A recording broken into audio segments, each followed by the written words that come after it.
Hello friends, so welcome to TKP academy और ये है पढ़ाई विद टीपू सर। तो जैसे हम सबको पता है या फिर आपको क्या ये पता है कि हम जब सांस लेते हैं और उनमें जो गैसेस होते हैं वो क्या क्या कर सकते हैं। क्या आपको ये पता है कि एक छोटा सा कोई केमिकल प्रोडक्ट भी कितनी कुछ चेंज कर सकता है। आज हम इसी चीज को समझने के लिए लेके आए हैं क्लास 10 का केमिस्ट्री का पहला chapter, chemical reactions and equations, जो कि केमिस्ट्री के बिना हमारे आसपास की दुनिया को समझना पॉसिबल बिल्कुल नहीं है, संभव ही नहीं है। तो इसी चीज को जानने के लिए आपको अब देखना होगा ये पूरा वीडियो, और उसके पहले सब्सक्राइब करना ना भूलें। सो यहाँ पे आज हम क्या करने वाले हैं, कुछ अच्छा और कुछ मजेदार सीखने वाले हैं। उससे पहले मैं कुछ आपको चीजें दिखाने वाला हूं, जैसे कि फॉर एग्जाम्पल ये केमिकल रिएक्शन होता क्या है। हम सब ने आई थिंक देखा होगा, या हमने, मेरा तो काफी फेवरेट रहा है ये जो दही है, कि जो मिल्क है is left at room temperature during summers, और वो किस में कन्वर्ट हो जाता है, दही में कन्वर्ट हो जाता है, जो बहुत ही टेस्टी लगता है, राइट। जिसको एक बैक्टीरिया कन्वर्ट करता है ना, आपको पता होगा उस बैक्टीरिया का नाम लैक्टोबैसिलस करता है। लेकिन पॉइंट ये है कि एक बहुत ही मजेदार क्या है, केमिकल रिएक्शन है, क्योंकि यहाँ पे आप दूध से दही और फिर दही से दूध नहीं कर सकते। दूध दही तो बन जाएगा लेकिन फिर दही दूध नहीं बनेगा। तो ये एक क्या होता है कि पूरा प्रोडक्ट चेंज हो जाता है, जो हम चीज लेते हैं वो चेंज हो जाता है। तो कितनी मजेदार बात है ना, जो हमारे आसपास हो रहा है आज हम उसी को पढ़ने वाले हैं। अब इसके बाद देखो आप, जो दूसरा है तवा, जो हमारे घर पे रोटियां बनाती है ना मम्मी, गरम गरम पैन बोल लो आप, nails is left expose to humid atmosphere. तो आप देखते हो कि रस्टिंग, जिसे सो कॉल्ड रस्टिंग हम कहते हैं, जो आयरन सबसे बदनाम है रस्टिंग होने के लिए तो कॉपर भी होते हैं, होने के लिए बाकी मेटल्स भी होते हैं, जो इस चैप्टर में हम थोड़ा बहुत पढ़ने वाले हैं। तो यहाँ पे अब रस्टिंग, ये भी एक काइंड ऑफ क्या है, केमिकल रिएक्शन। हमारे घर के ग्रिल्स, विंडो पेन्स को हम कलरिंग पेंटिंग करते हैं ताकि हम रस्टिंग को रोक सकें। तो this is one of the word examples की जहाँ पे ये केमिकल रिएक्शंस होते हैं। ग्रैप्स गेट्स फॉर्मेंटेड, आपको पता होगा कि ग्रैप से क्या बनता है, ये सब वाइन बनता है ना। तो ये कहीं ना कहीं क्या होता है, फॉर्मेंटेशन होता है, इसमें अल्कोहल प्रोड्यूस होता है, कार्बन डाइऑक्साइड का गैस का प्रोडक्शन होता है। जो इस चैप्टर के जैसे आगे बढ़ते जाओगे, आप जब इस पूरे केमिस्ट्री में आगे बढ़ते जाओगे तो आपको ये इंटरेस्टिंग चीजें पता चलती जाएंगी। जैसे कि आप दूसरा example, wow food is cooked by home, by our beautiful mummy. So this food, ये भी एक काइंड ऑफ क्या है, केमिकल रिएक्शन। यानी कि केमिस्ट्री हमारे लाइफ में हर वक्त होता ही रहता है। हमारी लाइफ में केमिकल रिएक्शंस होते ही रहते हैं, बस उसे आज हम थोड़ा डीपली समझेंगे इस चैप्टर में। और इस चैप्टर का वेटेज कम से कम 4 to 5 मार्क्स है सीबीएसई बोर्ड्स में, जो बहुत इंपॉर्टेंट है। तो इसलिए पेशेंस बना के देखते रहिएगा। इसके बाद आप देख सकते हो कि लाइक जो दूसरे रिएक्शंस हैं, ये सबसे अच्छा वाला ना, सबसे इंपॉर्टेंट वाला, कि पेट पूजा तो होनी चाहिए। पर पेट पूजा भी ये क्या है, केमिकल रिएक्शन है। हम जब खाना खाते हैं, हम जब खाना को चुबाते हैं, when we chew the food we make it simpler, we make it, convert it into small particles and then it goes to our stomach। वहां पे हम लाइफ प्रोसेस में सीखने वाले हैं बायोलॉजी में डिटेल में कि किस तरह से यहाँ फूड डाइजेस्ट होता है। तो कहीं ना कहीं digestion process is a chemical reaction. यहाँ रेस्पिरेशन प्रोसेस होने वाला है, the process where energy is released from the digested food. तो ये सब सारी चीजें जो होने वाली हैं, सारे केमिकल रिएक्शंस हैं, जिन्हें हम कहते हैं बायोकेमिकल रिएक्शंस, क्योंकि बायो का मतलब लाइफ और वो हमारे अंदर होता है। तो बायोकेमिकल रिएक्शंस, ऑक्सीडेशन रिएक्शंस होने वाले हैं। तो कहीं ना कहीं यहाँ पे हम जो फूड की बात करेंगे, डाइजेशन की बात करेंगे, ये भी एक केमिस्ट्री है। तो कहीं ना कहीं आप समझ सकते हो कि केमिस्ट्री इज एवरीवेयर। फिर यहाँ पे आएगा आपका कि कैसे हम सांस लेते हैं, ब्रीदिंग करते हैं, इनहेलिंग होता है, एक्सेलिंग होता है, उससे हमें ऑक्सीजन मिलता है। जब इनहेल करते हो, वो ऑक्सीजन कहीं ना कहीं फूड को बाद में डाइजेस्ट करने में, रेस्पायर करने में, रेस्पिरेशन प्रोसेस को होने में हेल्प करता है। जैसे हमने शायद पढ़ा होगा aerobic respiration, the respiration which takes place in the presence of oxygen, और जहां पे ढेर सारा एटीपी मॉलिक्यूल्स प्रोड्यूस होता है, एडिनोसाइन ट्राइफॉस्फेट, जो हमें बहुत सारा एनर्जी देते हैं और हम यहाँ पे सीखते और सिखाते हैं। तो ये भी एक काइंड ऑफ क्या है, केमिकल रिएक्शन है। सो ये भी आप इस चैप्टर में पढ़ने वाले हो कि ये किस कैटेगरी में आता है। तो in all the above situations the nature and the identity of the initial substance have somewhat change. मतलब ये कह रहे हैं कि अगर वो दूध था पहले तो अब वो दही बन गया है। पहले अगर वो एक सुंदर सा पैन था या तवा था या नेल अगर था तो बाद में रस्टिंग होके थोड़ा सा खराब हो गया या बिगड़ गया है। आप देख सकते हो कि खाना जो है वो पकता है तो सब्जियां वगैरह हम उसको पकाते हैं तो उसका फॉर्मेशन चेंज हो जाता है। तो इस तरह से जो चीजें होती हैं वो बदल जाती हैं, और जहां पे ये चीजें बदल जाती हैं आपने क्लास 9 में सीखा है फिजिकल एंड केमिकल चेंज। तो केमिकल चेंज इज समथिंग जहां पे क्या होता है कि जो इंग्रेडिएंट या जो आप लेते हो, जो रिएक्टेंट कह सकते हो, जो सीखने वाले हैं कि जो चीज है जिसके साथ वो रिएक्शंस होने वाले हैं वो बदल जाते हैं, and that is actually called a what, chemical change. And normally chemical changes are irreversible. Irreversible मतलब ये रिवर्स नहीं होता, ये ए टू बी तो होता है लेकिन बी टू ए नहीं होता। बेसिकली ये एक वन ऑफ द लाइक कह सकते हो कि आइडेंटिफिकेशन कैरेक्टरिस्टिक्स है कि ये केमिकल चेंज को हम कह सकते हैं। ठीक है, तो आज हम पढ़ने वाले हैं कि केमिकल रिएक्शंस होने के जो साइंस हैं, सिम्टम्स हैं, कैरेक्टरिस्टिक्स हैं, कैसे पता लगेगा कि केमिकल रिएक्शन हुआ है, उन सब चीजों के बारे में हम पढ़ने वाले हैं इस वीडियो में।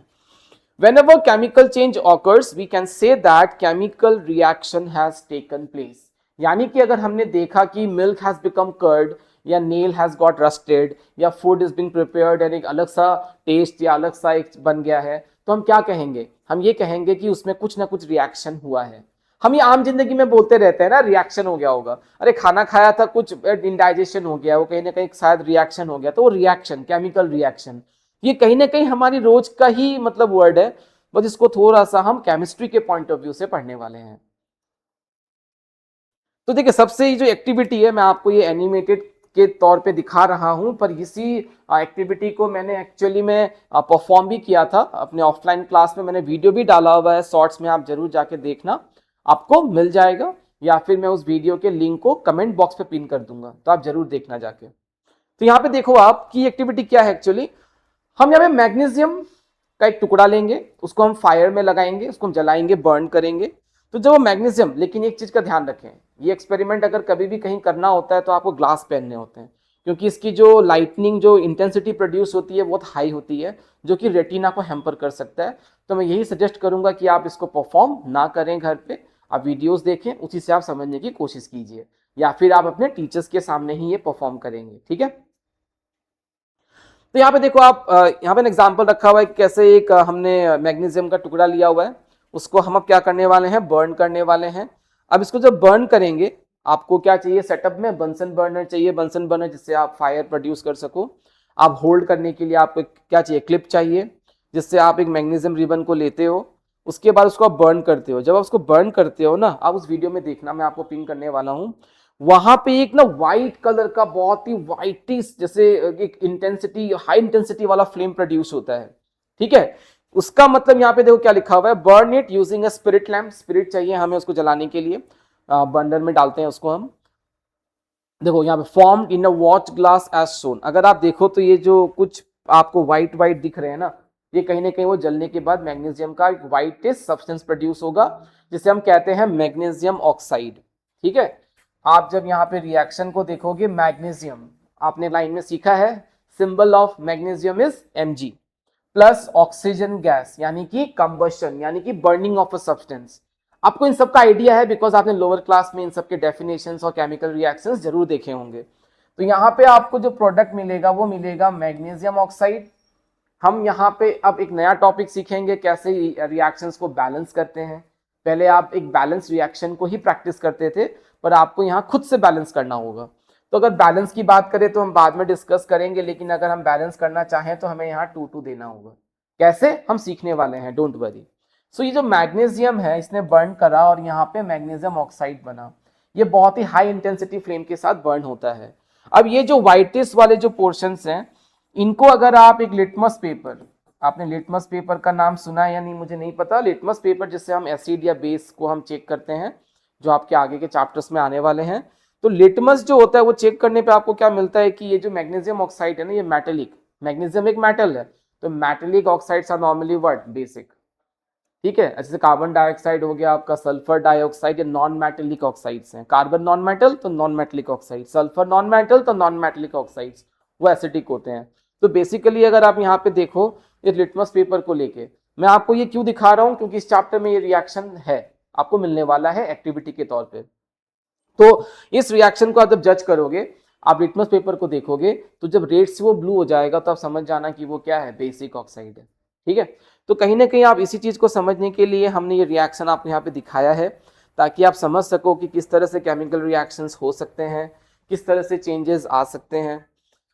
व्हाट डू यू ऑब्जर्व, आपने क्या ऑब्जर्व करा, तो आप जब करोगे तो आप क्या ऑब्जर्व करोगे कि मैग्नीशियम ऑक्साइड इज प्रोड्यूस्ड। ठीक है, कंक्लूजन क्या है इसका, as we have observed that magnesium ribbon burns with a dazzling flame। तो ये बहुत इंपॉर्टेंट है टू अंडरस्टैंड कि जैसे मैंने कहा dazzling flame काफी एक हाई इंटेंसिटी फ्लेम होता है जो रेटिना को हैम्पर कर सकता है, इसीलिए सनग्लास या फिर कोई एक जो केमिस्ट्री में जो पहनते हैं हम एक्सपेरिमेंट्स में, मेरे पास यहाँ पे है वो ग्लास, आप पहन के ही एक्सपेरिमेंट करोगे। ठीक है, मैं आपको दिखाता हूँ वो ग्लास। ठीक है, जस्ट अ सेकेंड।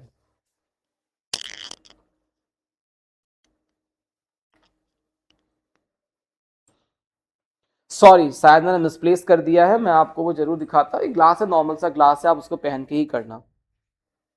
ठीक है, अब हम बढ़ते हैं आगे। ठीक है, it changes into white powder, आपने देखा होगा एक्सपेरिमेंट में ये कहीं ना कहीं व्हाइट पाउडर में चेंज हो चुका है। This powder is nothing but magnesium oxide. It is form due to the reaction between magnesium and oxygen, जो मैं आपको ऑक्सीजन दिखा चुका हूं।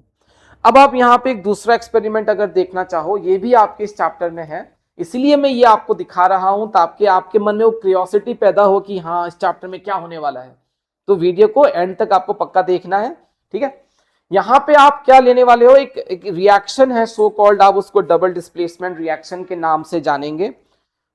एक से दो वीडियो के बाद आप जान जाओगे कि ये क्या होने वाला है, क्या नाम है, सब कुछ जान जाओगे। तो ये लेड नाइट्रेट सोल्यूशन लिया, लेड नाइट्रेट का फॉर्मूला आई होप आपको आता होगा, मैंने तो अपने ऑफलाइन क्लास में सबको एक्सपर्ट बना रखा है, इतनी बार लिखवाया है, तो मैं आपको भी एक्सपर्ट बनाने वाला हूं।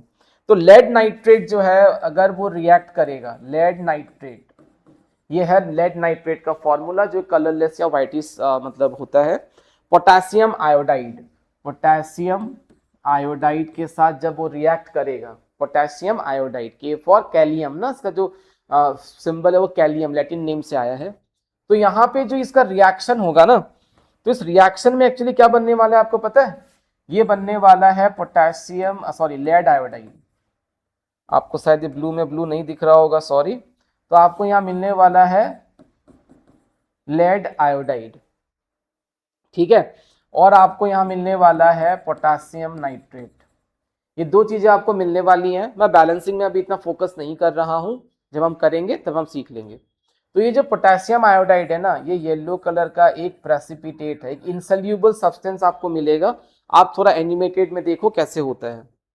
जैसे कि मैंने ये सोल्यूशन मिक्स करा, ठीक है, ये देखिए मैंने यहाँ से कुछ लिया और यहाँ से कुछ लेके मैंने यहाँ मिक्स किया। देखो आप यहाँ ध्यान से, पोटेशियम आयोडाइड लिया, मैंने लेड नाइट्रेट में डिसॉल्व किया। अब देखिए आप ध्यान से देखो, ये येलो कलर का सबसे ये सोल्यूशन बन रहा है। येलो कलर्ड प्रेसिपिटेट मतलब एक इनसोल्यूबल सब्सटेंस। ये प्रेसिपिटेट, आप इन सब के बारे में सीखने वाले हो। आप बस ये समझो, फील करो कि केमिकल रिएक्शन होता क्या है, फील करने की कोशिश करो। Yellow coloured precipitate of lead iodide is form, जो येलो कलर का जो बन रहा है ये लेड आयोडाइड है, जो मैं यहाँ पे कह रहा था आपको PbI2। लेड का जो वैलेंसी वो 2 होता है, आयोडीन का 1 होता है। ठीक है,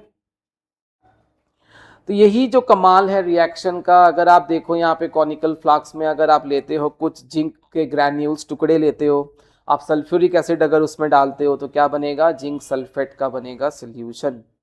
जिंक सल्फेट बनने वाला है, ये देखिए, है ना। और उसमें क्या इवॉल्व होगा, हाइड्रोजन गैस। आपको कुछ बबल्स जैसा आपको दिखाई देगा कुछ। आप देखना अगर आप उसके सामने कैंडल को लाते हो, यहाँ पर कैंडल लाते हो, तो आपको एक पॉप साउंड, टुप टप टुप साउंड आने वाला है। इससे पता चल जाता है कि हाइड्रोजन गैस। तो देखिए मैं आपको क्या बताने वाला हूँ, आप बस और कुछ सेकेंड्स के लिए आप वेट करो कि मैं क्यों दिखा रहा हूँ ये। तो यहाँ पे देख सकते हो कि बबल्स बना है, इवोल्यूशन ऑफ गैस हुआ है। उस गैस का नाम क्या है, हाइड्रोजन गैस। तो मैंने अभी आपको क्या दिखाया, मैंने एक दिखाया आपको कैसे कि वो वाइट कलर प्रोड्यूस होता है, कैसे वो एक नया सब्सटेंस प्रोड्यूस होता है, मैग्नीशियम जब बर्न होता है तो ऑक्साइड बनाता है। फिर आपने देखा कैसे करके वो कलर जो है वो येलो कलर का लेड आयोडाइड बनता है, यानी कि कलर्स बनते हैं जब रिएक्शंस होते हैं। फिर आपने यहाँ देखा कि गैस का फॉर्मेशन होता है। तो ये सब कुछ जो है ना कैरेक्टरिस्टिक्स हैं केमिकल रिएक्शंस की, पता लगता है कि रिएक्शंस आर एक्चुअली हैपनिंग, कुछ तो हो रहा है किसी के बीच। अब यहाँ पे आप देखो heat is given out, change of temperature, heat का रिलीज होना यानी कि टेम्परेचर का चेंज होना।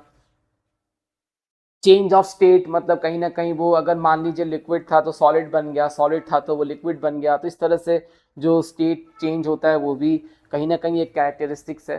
पर इसका मतलब ये नहीं कि ice becomes water and water becomes ice तो वो केमिकल है, क्योंकि उसमें क्या होता है कि स्टेट ऑफ जो सब्सटेंस है, मैटर है, वो चेंज नहीं होता, वो वाटर का वाटर ही रहता है।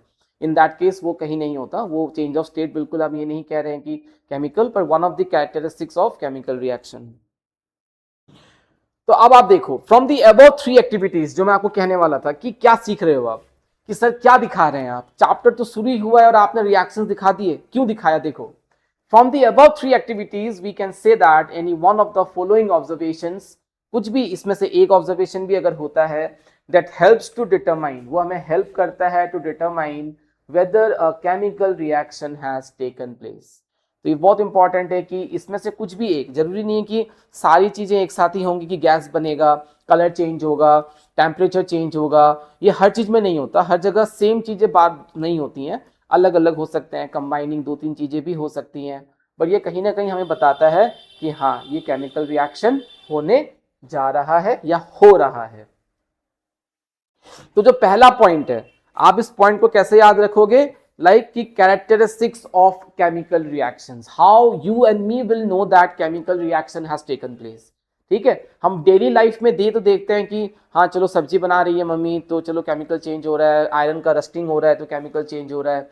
तो कहीं ना कहीं आप कुछ एक ऑब्जर्व करते हो, उसके बाद आप बताते हो, राइट? तो this are the few observation points जो आप ऑब्जर्व करके ये बताओगे कि yes chemical reaction has taken place. तो उसमें सबसे पहला पॉइंट आया चेंज इन स्टेट, जैसे मैंने कहा फिजिकल टू, जो मतलब कहीं ना कहीं फिजिकल जैसे चेंजेस में बात करते हैं कि सॉलिड टू लिक्विड हो गया, लिक्विड टू सॉलिड हो गया, तो यहाँ पे प्योरली पूरा स्टेट चेंज हो जाता है, बिल्कुल हम उसको रिवर्स नहीं कर सकते। In that case we call it as what, change in state यहाँ पे। फिर आता है आपका चेंज इन कलर, जैसे आपने देखा कि वो किस तरह से कलर चेंज हो गया था। आप इस तरह से अगर और भी केमिकल चेंज देखना चाहो, या फिर आप आयरन को ही ले लो ना, आयरन का जो नॉर्मल कलर होता है वो अलग होता है, लेकिन रस्टिंग होने के बाद क्या हो जाता है, रेडिश ब्राउन हो जाता है, तो वहां पे भी तो कलर चेंज होता है। तो this is also a sign of what, chemical change. अब आगे और बहुत सारे रिएक्शंस पढ़ने वाले हो जहां पे आपको ये पता चलेगा कि किस तरह से केमिकल चेंज, किस तरह से कलर चेंज होते हैं किसी भी केमिकल रिएक्शन में। तो this is one of the very very noticeable कह सकते हैं कि कैरेक्टरिस्टिक्स है जो इस चैप्टर में बार बार आने वाला है। चलो अब हम बढ़ते हैं अपने थर्ड पॉइंट की तरफ। The third point is evolution of a gas. जैसे आपने देखा था अभी अभी हाइड्रोजन गैस का प्रोड्यूस होना, तो इस तरह से आप बहुत सारे रिएक्शंस और देखने वाले हो, जैसे कार्बन का ऑक्सीजन से मिक्स होना तो कार्बन डाइऑक्साइड, यानी कि किसी भी चीज को आप जलाते हो तो गैस प्रोड्यूस होता है, हीट प्रोड्यूस होता है, तो वो भी एक क्या है, केमिकल रिएक्शन है, जैसे हम कंबशन भी कहते हैं। चेंज इन टेम्परेचर, क्योंकि आपने दो तरह की चीजें पढ़ी होंगी या आपने सुना होगा कि दो होता है, एक होता है एक्सोथर्मिक रिएक्शन, एक होता है एक्सोथर्मिक रिएक्शन, और एक होता है एंडोथर्मिक रिएक्शन।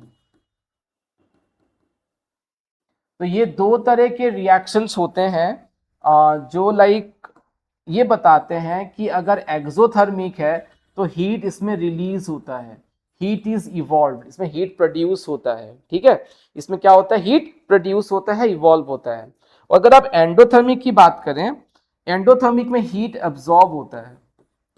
आप कुछ टाइप्स ऑफ रिएक्शंस में पढ़ने वाले हो कि किस कैटेगरी को हम, जैसे रेस्पिरेशन, रेस्पिरेशन एक एक्सोथर्मिक रिएक्शन है, जैसे कि डिकम्पोजिशन ऑफ लाइक वेस्ट कह सकते हो, जो वेस्ट जो जबड़ा डिकम्पोज होता है उन्हें हम, या डिकम्पोजिशन ऑफ वेजिटेबल कंपोस्ट जो नहीं होता, उससे हम जब भरमी, वो जो हम लोग जो हरी सब्जियां वगैरह या कोई भी कचरा फेंकते हैं तो डिकम्पोज होता है, तो उन सब को हम कहीं ना कहीं एंडोथर्मिक एक्सोथर्मिक रिएक्शंस कहते हैं, क्योंकि वहाँ पे एनर्जी रिलीज होता है। ठीक है, तो इस तरह से बहुत सारी चीजें हैं जो हम पढ़ने वाले हैं।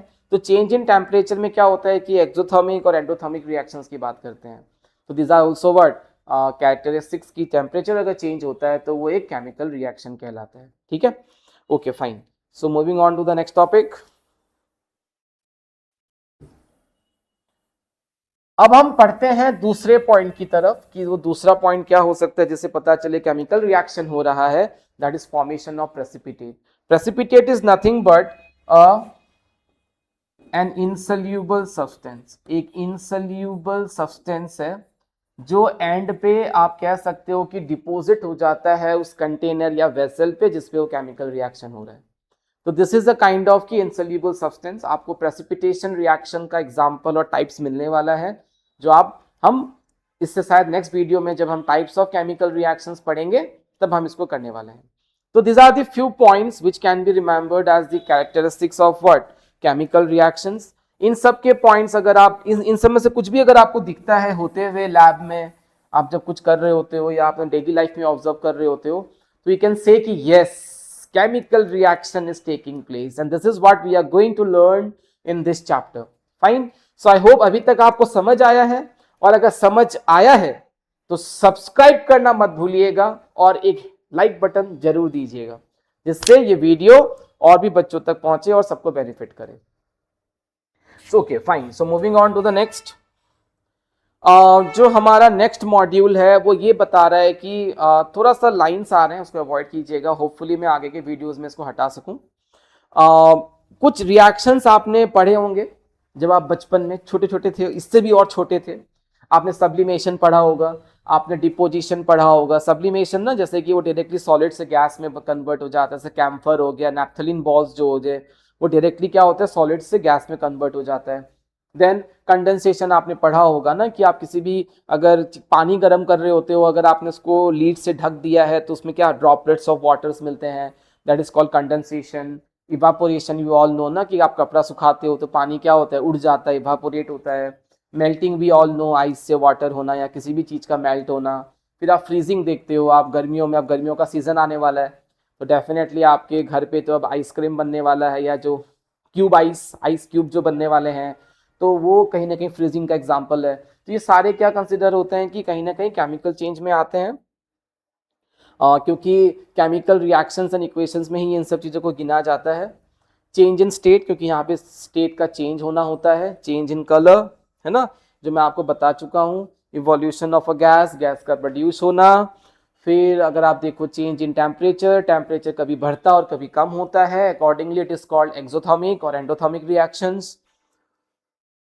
फिर आप अगर देखो फॉर्मेशन ऑफ प्रेसिपिटेट, अलग अलग डिफरेंट कलर्स का प्रोड्यूस होना जिसमें इनसल्यूबल सब्सटेंस, क्योंकि हर प्रेसिपिटेट का अलग अलग कलर होता है, किसी में येलो होता है किसी में वाइट होता है। आपके एनसीईआरटी बुक में 2 कलर्स के रिएक्शंस गिवन है, एक में है येलो और एक में है वाइट, ठीक है, जिससे हम डबल डिस्प्लेसमेंट रिएक्शन का नाम देने वाले हैं। कुछ आपको वैलेंसीज के चार्ट मैंने यहाँ पे दिए हैं जो आपको आई थिंक अभी तक अच्छा खासा आता होगा। डेफिनेटली यहाँ पे आपको सारे केमिकल्स तो नहीं चाहिए, इतना आपको नहीं चाहिए होगा। बेसिकली आपको कैल्शियम का पता होगा, मेटल है, इसका वैलेंसी 2 है, और जितने भी प्लस आयंस हैं, पॉजिटिव आयंस जो होते हैं वो सारे क्या होते हैं, मेटल्स होते हैं। जो नेगेटिव आयंस होते हैं वो कहीं ना कहीं नॉन मेटल होते हैं। पॉली एटॉमिक आयंस जहाँ पे एक से ज़्यादा एटॉम होता है, जैसे कि सल्फर हो गया, सॉरी सल्फेट हो गया। सल्फेट का क्या होता है पॉली एटॉमिक, क्योंकि sulphur and oxygen 2 are there, 3 भी हो सकते हैं, जैसे हाइड्रोजन कार्बोनेट या बाइकार्बोनेट। इस बाइकार्बोनेट को हम हाइड्रोजन कार्बोनेट भी कहते हैं। मैं आपके लिए एक वीडियो लेके आने वाला हूं जहां पे मैं आपको सिखाऊंगा कैसे केमिकल रिएक्शंस केमिकल सिंबल्स या जो फॉर्मूलाज लिखते हैं। आपको मैं गारंटी के साथ कह सकता हूं कि आपका पूरा कंसेप्ट क्लियर हो जाएगा इसके पीछे, क्योंकि मैं अक्सर बच्चों को देखता हूं कि वो 9 से 10 जब आते हैं उनको फॉर्मूला लिखना नहीं आता। एंड ट्रस्ट मी, ये ABCD है केमिस्ट्री का। अगर आपको ये लिखना आ गया तो समझो आपको केमिस्ट्री बहुत ईजी लगने वाला है, पर अगर आपको फॉर्मूलाज नहीं आते तो आपके लिए थोड़ा हेडेक है जो मैं दूर करने वाला हूं। तो ये पॉलीएटॉमिक आयंस हो गए, ठीक है। तो यहाँ पे कुछ मल्टीपल्स होते हैं, आपको एलिमिनेट की शायद 1-2 बार ही जरूरत पड़ेगी, सोडियम वगैरह, तो आप इसको एक बार जरूर प्रैक्टिस कीजिएगा, कम से कम 1 से 20। एक्सेप्शनल है कुछ कुछ, जैसे कि जिंक, ये आपको एक्सेप्शनल मिलने वाला है। जिंक सल्फेट हो गया, आपको कहीं जिंक कार्बोनेट मिल सकता है, जिंक क्लोराइड मिल सकता है। तो कम से कम जिंक, क्योंकि ये 1 से लेके 20 है ना, 1 से लेके 20, HELIBEBCN, आपको याद होगा ये CNO है ना, HELIBEBCNOF NEMGALSIPSCLARKCA। तो ये हो गया 1 से लेके 20। मैंने अपने टाइम पे याद करा था, आज तक याद है। कोई नाम से याद करता है, hydrogen, helium, lithium, beryllium, boron, carbon, oxygen, nitrogen, fluorine, ऐसे करके भी याद करते हैं, नियॉन, सोडियम, है ना। अपना अपना होता है, magnesium, aluminium, silicon, phosphorus, sulphur, chlorine, argon, potassium, calcium. कुछ छूट तो नहीं गए? तो कहीं ना कहीं आपको ये सब याद होना बहुत जरूरी है, क्योंकि ये ABCD ऑफ केमिस्ट्री है। जैसे आप बिना इंग्लिश के बेसिक के अपना नाम भी नहीं लिख सकते, तो वैसे केमिस्ट्री में भी यही होने वाला है, ठीक है। तो ये मैग्नीशियम हो गया, ये इंपॉर्टेंट रहेगा आपको याद करने के लिए।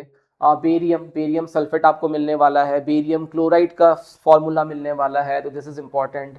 सल्फेट आई थिंक आपको अभी तक पता होगा, कार्बोनेट आपको पता होगा। जिंकेट का इतना काम नहीं है, एक जगह ही आपको आने वाला है, तो फिर भी आपको ध्यान रखना है। पोटेशियम, ये सब तो कॉमन है। सिल्वर का ध्यान रखना है, सिल्वर 1 से 20 में नहीं आता, तो सिल्वर का वैलेंसी 1 है, इसलिए 1 प्लस मेटल है। आप जानते होंगे ना कि प्लस का मतलब सिर्फ 1 होता है। जैसे कि क्लोरीन की बात करें, तो क्लोरीन का एटॉमिक नंबर क्या है, 17 है, तो 287, वैलेंसी इसकी 1 है। तो क्लोरीन, ब्रोमीन, आयोडीन, ये सब सेम फैमिली मेंबर्स हैं, हेलोजन ग्रुप है ये। तो ये जो हेलोजन, हेलो मतलब salt, salt producers, halogen group, gen मतलब जनरेट करना, तो ये हेलोजेंस हैं, सॉल्ट प्रोड्यूसर्स हैं। तो इनका सबका वैलेंसी 1 होता है। आप देख सकते हो कि इनका सबका वैलेंसी 1, इंक्लूडिंग फ्लोरीन, फ्लोरीन का भी वैलेंसी 1 है। ये सब सेम फैमिली मेंबर्स हैं, ठीक है, चाचा ताऊ हैं इन लोग। हाइड्रोक्साइड काफी कॉमन होने वाला है, OH माइनस। तो इन सब का एक आइडिया आप जरूर रखना, ताकि आपको फॉर्मूलाज लिखने में काम आए। Just wait for the video to come, I give you a video जहां पे आपको मैं सारे फॉर्मूलाज जो 10 में चाहिए आपको लिखाना सिखाऊंगा, उसके तरीके बताऊंगा, और आप बस प्रैक्टिस करना and you will become super duper expert, ठीक है। Okay fine, so continuing with the next slide, continue करते हैं और थोड़ा सा आगे बढ़ते हैं, ठीक है। उससे पहले स्वच्छ भारत अभियान, तो स्वच्छ हो गया है बोर्ड, अब आगे बढ़ते हैं। कॉपर को याद रखिएगा, कॉपर और आयरन के 2 वैलेंसीज होते हैं, जैसे मैं फॉर्मूलाज जब लिखूंगा आपको बताऊंगा। पर आप कॉपर के जैसे कि 2 वैलेंसी होता है, 1 एंड 2, ठीक है। आयरन का 2 एंड 3, कॉपर का 1 एंड 2, आयरन का 2 एंड 3। तो कॉपर की अगर बात करें तो हमें जो 10 में मिलता है मोस्टली कॉपर 2 ही मिलता है, मोस्टली कॉपर 2 ही वाला मिलता है। आयरन के हमें दोनों मिल सकते हैं, फेरिक, एक होता है फेरिक ऑक्साइड, फेरिक का मतलब होता है वैलेंसी इज व्हाट 3, फेरस का मतलब होता है वैलेंसी 2। ये आपको मैं आप जब फॉर्मूला लिखाना सिखाऊंगा उस वीडियो में आपको मैं जरूर बताऊंगा, ठीक है। देखिए कॉपर का 1 एंड 2, बट एल्यूमिनियम की वैलेंसी फिक्स्ड है 3। जैसे कुछ ही होते हैं, आप मोस्टली कॉपर और आयरन का ही ले लो जो आपके सिलेबस में आने वाला है। चलो अब हम बढ़ते हैं आगे, केमिकल इक्वेशन क्या होता है, ये इसकी डेफिनेशन क्या है, क्योंकि एग्जाम में डेफिनेशन बेस्ड क्वेश्चंस भी आते हैं। जैसे टाइप्स ऑफ रिएक्शन जब पढ़ोगे, उन टाइप्स ऑफ रिएक्शंस के डेफिनेशंस भी आते हैं, उनके एग्जांपल्स आते हैं, उनका बैलेंस्ड केमिकल रिएक्शंस आता है, जो 3 मार्क्स तक का क्वेश्चन बनता है। A simple representation of a chemical equation in words is called a word equation. मान लीजिए मैं आपको एग्जांपल के साथ समझाता हूं, जैसे कि मैंने यहां पे लिखा मैग्नीशियम इन वर्ड्स, राइट। मैं लिखूंगा ऑक्सीजन इन वर्ड्स, मैंने बस स्पेलिंग लिखा है, वर्ड्स में लिखा है, तो इसे हम कहते हैं वर्ड इक्वेशन। ये इक्वेशन बना, जैसे मैथ्स में हम लिखते हैं ना x + y = 4, हम इक्वल की जगह यहाँ पे एरो मार्क डालते हैं। एरो मार्क मतलब क्या हुआ कि मैग्नीशियम प्लस का मतलब कंबाइनिंग, मैग्नीशियम इज कंबाइनिंग और reacting with oxygen to produce, to form, to give magnesium oxide, है ना। तो यहां पे आप इस सिंबल का क्या मतलब समझोगे, टू प्रोड्यूस। आप इसका क्या मतलब समझोगे, टू गिव, टू फॉर्म। आप कुछ भी सिनोनिमस लाइन्स या वर्ड्स यूज कर सकते हो कि यहाँ पे इस एरो मार्क का मतलब, आप कभी यहाँ इक्वल साइन यूज नहीं करोगे, you will always use an arrow mark. और हम कभी भी यहाँ पे माइनस यूज नहीं करते, हम प्लस ही यूज करते हैं, क्योंकि हम कंबाइन की बात करते हैं। तो यहाँ पे मैग्नीशियम इज कंबाइनिंग, तो कहीं ना कहीं प्लस सिंबल जो है वो कंबाइन होने का हमें क्या बताता है, सिंबलाइज करता है कि कंबाइन हो रहे हैं to produce, to give, to form magnesium oxide. और भी मल्टीपल प्रोडक्ट्स हो सकते हैं डिपेंडिंग ऑन द रिएक्शंस। ये जो रिएक्ट करता है ना, तो इन्हें हम कहते हैं रिएक्टेंट्स, इन्हें हम कहते हैं रिएक्टेंट्स। और ये जो बन के आता है ऑब्वियसली इसे हम कहते हैं प्रोडक्ट। तो आप कह सकते हो कि एक केमिकल जो रिएक्शन होता है उसे जो हम रिप्रेजेंट करते हैं, केमिकल रिएक्शन हो गया है, अब इसको रिप्रेजेंट करना है, समझाना है कि क्या हुआ, क्या क्या चीजें मिली हैं और क्या बना है, तो तब हम जो लिखते हैं उसको हम केमिकल इक्वेशन कहते हैं। तो ये magnesium is reacting with oxygen to produce magnesium oxide. तो जो लेफ्ट हैंड साइड पे जो होता है इसे हम रिएक्टेंट्स कहते हैं, और जो राइट साइड पे होता है उसे हम प्रोडक्ट कहते हैं। ठीक है, चलो अब हम आगे बढ़ेंगे। देखो इसको हम कहते हैं रिएक्टेंट्स और इधर हम कहते हैं इसको product. I hope you have understood this. आपने law of conservation of mass पढ़ा होगा क्लास 9 में, या लॉ ऑफ कांस्टेंट प्रोपोर्शंस पढ़ा होगा, तो वहां पे आपने बैलेंस करना, या फिर आपने वहां पे देखा होगा कि किस तरह से मास जो रिएक्टेंट का है और जो प्रोडक्ट का है वो सेम होना चाहिए। हो सकता है कि वो कुछ और फॉर्मेशंस में मिले, पर मान लीजिए यहाँ एज अ होल अगर मतलब रफली कह रहा हूँ कि 40 ग्राम है फॉर एग्जाम्पल, तो यहाँ पे भी 40 ग्राम ही आना चाहिए। यहाँ पे 50 ग्राम है तो यहाँ पे 50 ग्राम आना चाहिए, and that is very important. तो आप अगर 9 में आपको अगर आपके टीचर्स ने पढ़ाया है कि मैग्नीशियम का जो मास नंबर या कह सकते हो कि एटॉमिक मास है वो अराउंड 24 है, ऑक्सीजन का कितना है 16 है, प्लस करोगे तो 40 होगा, तो यहाँ पे भी आपका 40 आना पड़ेगा। ठीक है, आपने एटॉमिक मास यूनिट पढ़ा होगा। तो दिस इज कि ये एरो इंडिकेट क्या करता है, मैंने यहाँ पे सब कुछ लिख दिया है। आप एक बार अपनी वीडियो को पॉज करके आप एक बार देखो, मैंने सिंपल लैंग्वेज में लिख दिया है। टू यील्ड, एरो क्या इंडिकेट करता है कि क्या बनाता है, वो क्या प्रोड्यूस करता है। इट शोज द डायरेक्शन कि ये रिएक्शन इधर से इधर हो गया है, कि ये यहां से ये बन के आया है, तो ये डायरेक्शन को शो करता है।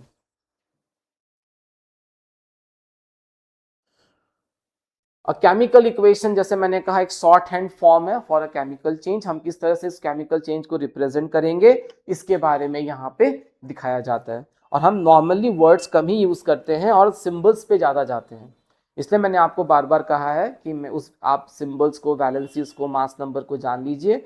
बेसिकली ज्यादा इंपॉर्टेंट है वैलेंसी और सिंबल्स, जो मैं आपके लिए लाने वाला हूँ वीडियो वेरी सुन।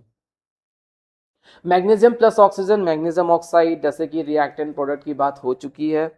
आप यहाँ देख सकते हो कि the number of atoms of each element, if the number of atoms, if the number of atoms of each element, जैसे मैग्नीशियम के कितने एटॉम्स हैं, ऑक्सीजन के कितने एटॉम्स हैं, वो बराबर होने चाहिए both side, same, then it is called a balanced equation. जैसे कि यहाँ पे देख सकते हो आप, मैग्नीशियम का एक एटॉम है, तो यहाँ पे मैग्नीशियम का एक ही एटॉम है, पर यहाँ ऑक्सीजन के दो एटॉम्स हैं, पर यहाँ सिर्फ एक ही है, तो ये अभी तक क्या है, ये बैलेंस नहीं है, तो इसे हमें बैलेंस करना होगा। तो हम बैलेंस करने के लिए सिंपली ये कोशिश करते हैं कि अब जैसे कोफिशिएंट होता है ना मैथ्स में 2x, 2 is called the coefficient, ठीक वैसे ही यहाँ पे हम कोफिशिएंट्स डालते हैं। मान लीजिए मुझे यहाँ पे ऑक्सीजन 2 है और मुझे यहाँ पे 2 ऑक्सीजन करना है, ठीक है, तो यहाँ पे मैं 2 डाल दूंगा, आप बीच में नहीं डालोगे, ये रूल नहीं है, आप हमेशा फ्रंट पे ही डालोगे। तो जब आपने यहाँ पे 2 डाला, तो यहाँ 2 डालते ही क्या हो गया, एक काइंड ऑफ मल्टीप्लीकेशन की तरह सोचिएगा। यहाँ पे एक ही एटॉम था ऑक्सीजन का, तो 2 1 जा 2 हो गया, तो कहीं ना कहीं अभी कितने हो गए ऑक्सीजन के, 2 एटॉम्स हो गए। ठीक वैसे ही ये मैग्नीशियम पे भी एप्लीकेबल होगा, तो यहाँ पे मैग्नीशियम का भी कितना हो गया, 2 एटॉम हो गया। पर क्या हुआ, अब गड़बड़ हो गया कि सर ऑक्सीजन को 2 बनाने के चक्कर में मैग्नीशियम का क्या हो गया, नंबर्स बदल गया। तो कहीं ना कहीं अब क्या करना है अपने को यहाँ पे भी एक 2 दे देना है, अपने को यहाँ पे भी एक 2 दे देना है। तो ये बन गया 2 magnesium on the left hand side, 2 oxygen तो पहले से ही था।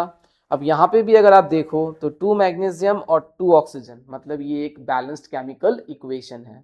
तो बैलेंस्ड होगा तभी law of conservation of mass valid होगा, अदरवाइज वो वैलिड नहीं जाएगा। इसलिए हर केमिकल रिएक्शन को बैलेंस करना बहुत जरूरी है। तो ये जो रूल है ये हमारे हर रिएक्शंस को अप्लाई होता है। कभी कभी कोई कोई रिएक्शन ऑलरेडी बैलेंस्ड होता है तो वहां पे हमें करने की जरूरत नहीं पड़ती है, तो हमें चेक करना होता है कि जितने भी एलिमेंट्स इन्वॉल्व हैं, जैसे मैग्नीशियम इन्वॉल्व है, ऑक्सीजन इन्वॉल्व है, कि इनका जो quantity same, number of atom same है या नहीं। अगर वो सेम नहीं है तो हम बैलेंस करेंगे, अगर वो सेम है तो of course we will not balance, उसको वैसा ही रख देंगे। ठीक है, चलो अब मूव ऑन करते हैं अपने दूसरे वाले टॉपिक के ऊपर। आई होप आपको समझ आ रहा होगा, मैं काफी सिंपल लैंग्वेज में समझाने की कोशिश कर रहा हूं, कि चैप्टर का समझना बहुत जरूरी है। उसके बाद मैं आपके लिए लेके आऊंगा वन शॉट, जहां पे मैं पूरे चैप्टर को इन अ क्विक टाइम आपको रिवाइज करके दूंगा। ठीक है, आपको वो सब कुछ मिलने वाला है, PYQs, MCQs, एवरीथिंग जो आपको बोर्ड एग्जाम्स में 90 99 स्कोर करने में हेल्प करेगा। ठीक है, यहाँ पे कहीं ना कहीं जो ये रिएक्शन होते हैं, इसे हम कहते हैं केमिकल इक्वेशन, जिसको हम रिप्रेजेंट करते हैं, समझाते हैं कि किस तरह से क्या हुआ है, क्या क्या चीजें कंबाइन हुई हैं।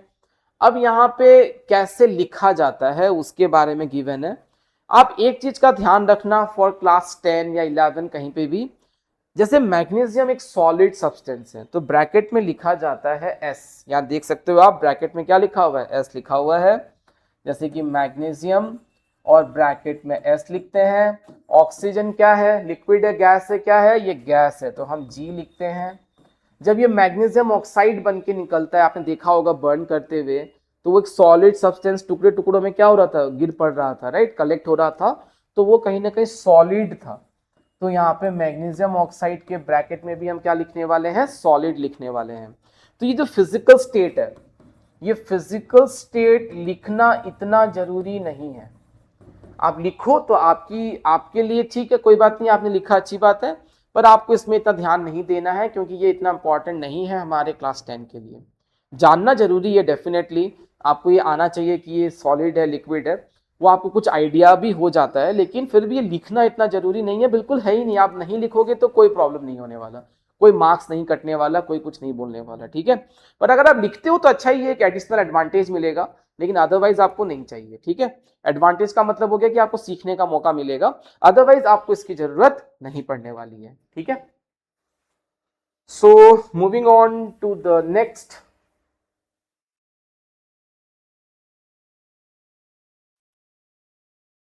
अब हम करने वाले हैं, देखिए मैं इसमें इन स्लाइड्स में ज़्यादा टाइम नहीं देने वाला, क्योंकि ऑलरेडी मैंने आपको बता दिया है कि किस तरह से हम एरो को यूज़ करते हैं, किस तरह से लेफ्ट हैंड साइड पे रिएक्टेंट और राइट हैंड साइड पे प्रोडक्ट लिखते हैं।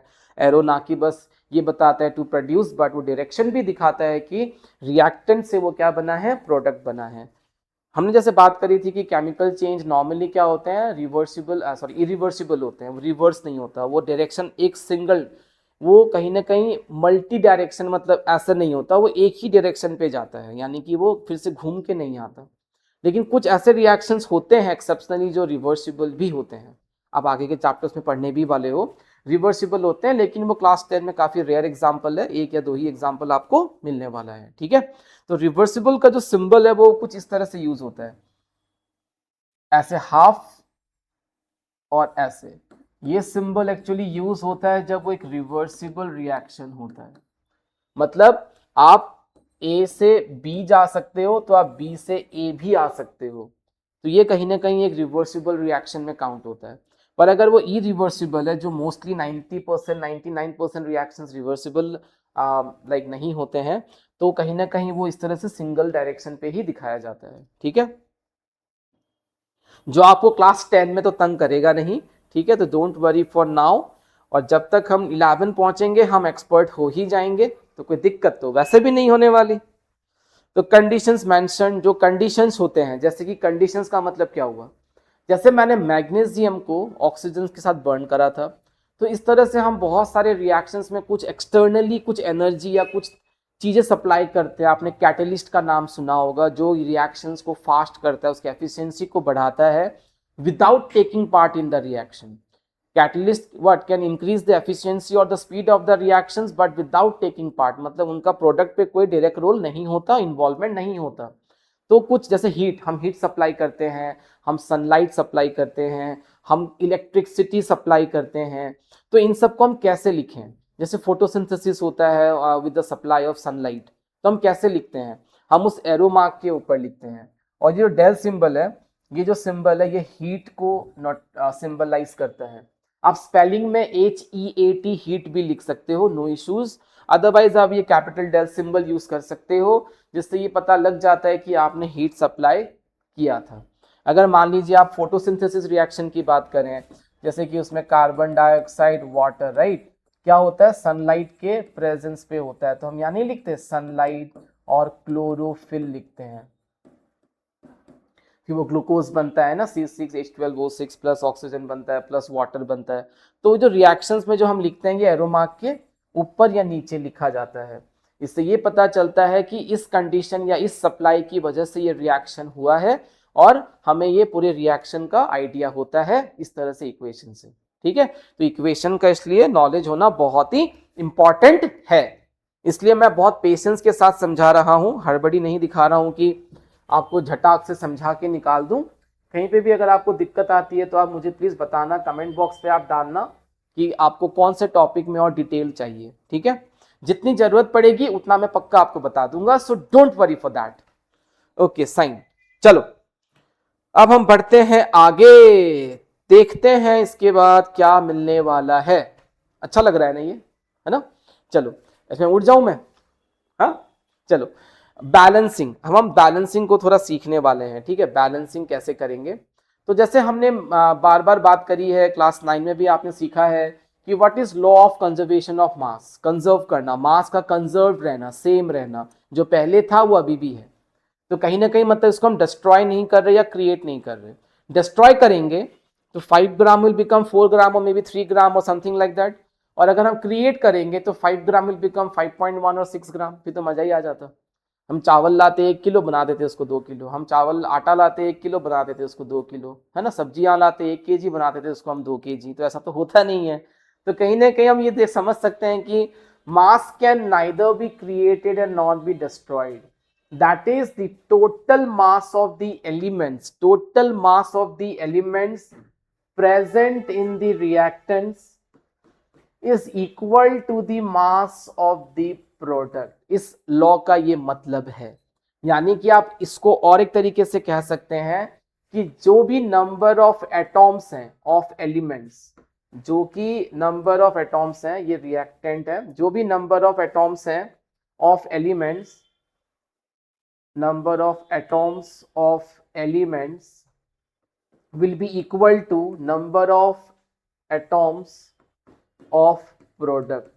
अल्टीमेटली अगर एक साइड, अगर रिएक्टेंट पे अगर 2 मैग्नीशियम है फॉर एग्जांपल, तो आपके राइट साइड यानी कि प्रोडक्ट में भी 2 मैग्नीशियम होना जरूरी है। जैसे फॉर एग्जांपल अगर हम वाटर की बात करते हैं, अगर हम वाटर का फॉर्मेशन देखें तो H2 plus O2 gives us what? Water, right? आपको H2 plus O2 क्या देता है? वाटर देता है। शायद आपको ये विजिबल नहीं हो रहा होगा, तो H2 प्लस आपको O2 क्या देता है? वाटर देता है। अब अगर आप इस डेफिनेशन को समझे हो ना, तो अब बताओ, यहां पे हाइड्रोजन के 2 एटॉम्स हैं, यहां पे भी हाइड्रोजन के 2 एटॉम्स हैं, तो वेल एंड गुड, सेट है अभी तक तो। लेकिन यहां पे आप ध्यान से देखो, गड़बड़ हो रहा है। ऑक्सीजन के 2 है, यहाँ पे 2 लिखा हुआ है, पर यहाँ पे कुछ नहीं, मतलब 1 है, यानी कि हम 1 तो लिखते नहीं है बाय डिफॉल्ट, तो यहाँ पे 1 है। इसका मतलब यहाँ पे ऑक्सीजन इम्बैलेंस्ड है, यहाँ पे 2 ऑक्सीजन एटॉम्स हैं, यहाँ पे 1 सिंगल एटॉम है। अभी तक यहाँ पे law of conservation of mass valid नहीं होगा, क्योंकि हमें नंबर ऑफ एटॉम्स को सेम करना जरूरी है। यहीं पे आ जाता है बैलेंसिंग का very very crucial role play, इसमें बहुत ही इंपॉर्टेंट रोल प्ले आ जाता है कि किस तरह से बैलेंसिंग हमारे लिए इंपॉर्टेंट है। इसलिए पहले इसको हम बैलेंस करेंगे, तभी हम इस लॉ को सही ठहरा पाएंगे। तो बैलेंसिंग इज वेरी इंपॉर्टेंट, क्योंकि कोई भी चीज जो होता है यूनिवर्स में वो कभी डिस्ट्रॉय शायद नहीं होता, वो हमारे यूनिवर्स में कहीं ना कहीं किसी अदर फॉर्म में एग्जिस्ट करता है। तो यहां पे अगर आप देखो तो बैलेंस करने के लिए क्या करें। अब देखो, सबसे पहली चीज, जो इम्बैलेंस्ड है, जो अनबैलेंस्ड है, उसको पहले टारगेट करते हैं कि किस तरह से करें। अब यहां पे 2 ऑक्सीजन एटॉम है, फाइन, यहां पे 2 ऑक्सीजन एटॉम है, ठीक है। अब मुझे यहां अगर इसको 2 बनाना है तो मुझे यहां 2 लिखना होगा। जैसे मैंने पहले भी कहा कि आप बीच में नहीं लिखोगे, हमेशा फ्रंट पे, उस फॉर्मूला के फ्रंट पे लिखोगे, जिसे हम कोफिशिएंट कहते हैं, जैसे मैथ्स में कहते हैं कि हम जब 2x लिखते हैं तो 2 इज द कोफिशिएंट, तो कुछ उस तरीके से यहाँ पे भी इसको कोफिशिएंट कहा जाता है। तो आपने यहां जैसे 2 दिया, तो आपका ये 2 ऑक्सीजन तो हो गया, बैलेंस्ड हो गया, वाओ वेरी गुड।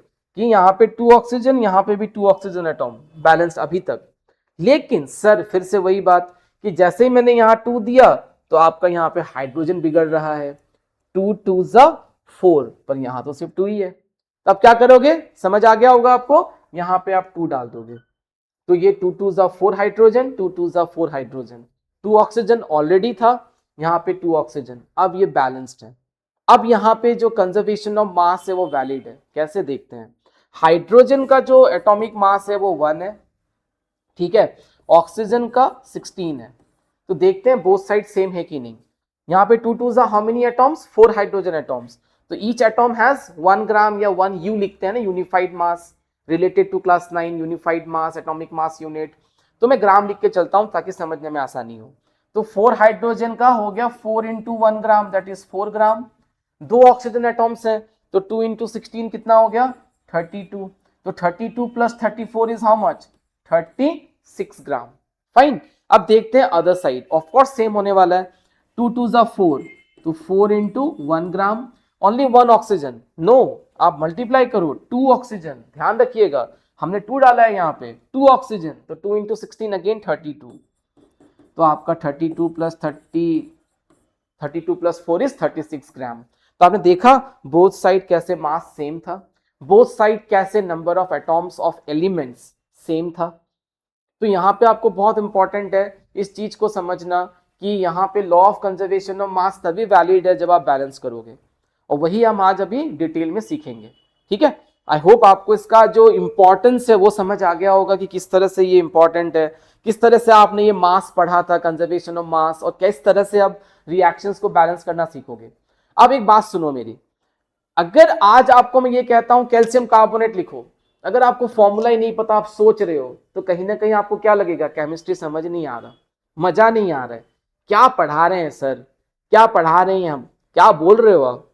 पॉइंट यह है कि फॉर्मूला का जानना बहुत जरूरी है, तो वो बच्चा फटाक से कहेगा CaCO3 कैल्शियम कार्बोनेट, मैं कहूंगा एरो मार्क दो, मतलब कैल्शियम कार्बोनेट को हीट सप्लाई करेंगे and it will produce calcium oxide and carbon dioxide. अब कैल्शियम ऑक्साइड के लिए दिमाग क्या लिखें, फिर कार्बन डाइऑक्साइड चलो फिर भी कॉमन है CO2।